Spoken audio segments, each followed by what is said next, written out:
Здравейте, ние сме Модел Маркетинг. Днешната тема, която ще разгледаме, е за тайните на дигиталния маркетинг в интернет индустрията, като започваме с персонализацията на съобщенията.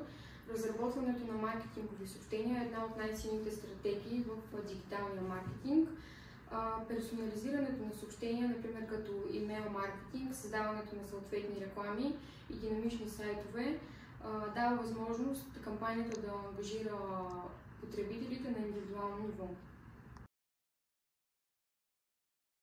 Използваме социалните мрежи като Facebook и Instagram спомагат за разпространението на марката ни и за изграждане на лоялността на нашите клиенти към нас. Примери за успешно представяне е когато получаваме коментари за услугите и продуктите на нашата кампания. Съдържанието е основен фактор за успех в дигиталния маркетинг. Качественото и полезно съдържание не само привлича клиентите, но и изгражда тяхното доверие към нашата фирма.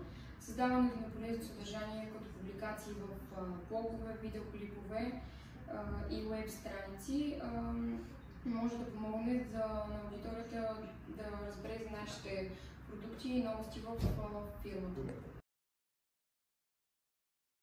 Видеото е инструмент за привличане и ангажиране на нашата аудитория. Видеосъдържанието може да обясни сложни концепции по много по-лесен начин и привлича повече зрители, като видеото в YouTube или реклами в Instagram също може да предизвикат по-висока активност и да увеличат продажбите.